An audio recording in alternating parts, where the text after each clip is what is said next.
Good morning! For today's video ay wala muna tayong puto at kutsinta. Gagawa muna tayo ng donut. So ito na po yung ingredients natin.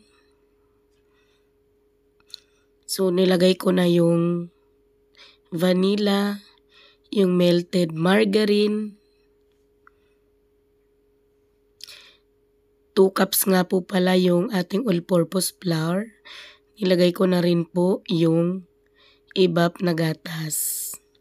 So mamaya po ilalagay ko na lang dyan yung kumpletong sukat ng ingredients para in case gusto nyo din po itong gawin ay meron po kayong kukopyahin. Hindi ko kasi na-picturean pala yung na-videohan yung ibang ingredients paglagay ko.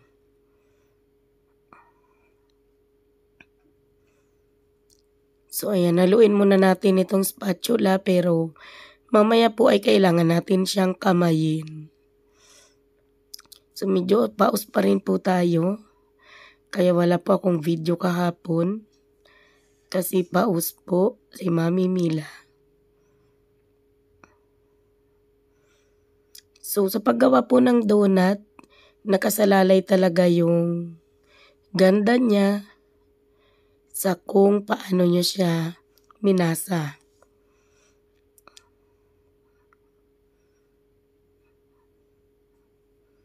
Yan, wala po itong tubig. Yung pinaka tubig natin yung evap na gatas. So ayan, minamasa natin ng kamay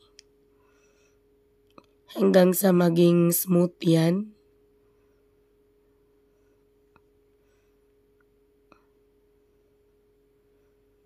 Tuloy-tuloy lang. Di naman to ganun kahirap imasa kasi 2 cups lang naman siya. Medyo mahirap kapag marami. Kaya okay lang naman to sa mano-mano. Kapag yung itsura po yung nung dough, magkakadikit na at buo na. Hindi na siya mabilis maghiwa-hiwalay. Ibig sabihin ay okay na yon. So ayan. Binilisan na natin. Ayan. Pagkatapos nilagyan ko lang yan ng konting oil. Tapos ire-rest po natin yan ng 1 oras. At after 1 hour, ito na siya. Lumaki siya. Ayan. Putul-putulin na natin. At bilog-bilogin. At pormahin na nating donut.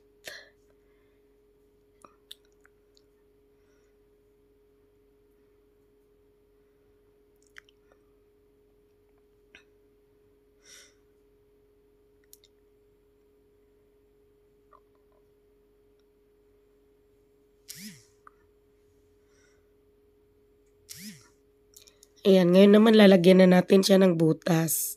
So dahil malalaki yung pambutas na meron ako dito, ang ginawa ko na lang ay yung takip ng dede ng anak ko. Yun na lang yung ginawa nating pangbutas. Ayan, at pagkatapos naman kahit di na po i-rest, ituloy na nating iprito.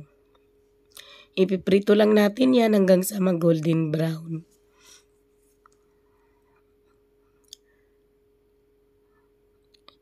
Ayan, parang napaganda pa tuloy yung donut natin ngayon. Pare-parehas.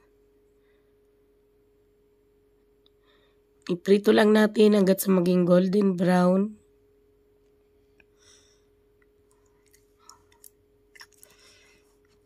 Ayan, pagka ganito na ay okay na po yan.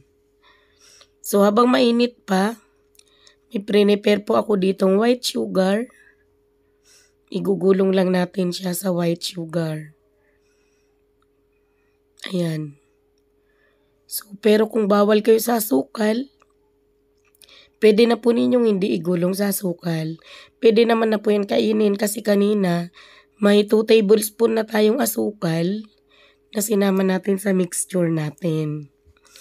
So, yun po. Ito na yung ating mga finished product Napakasimple at napakadali lang pong gawin ng donut na 'to.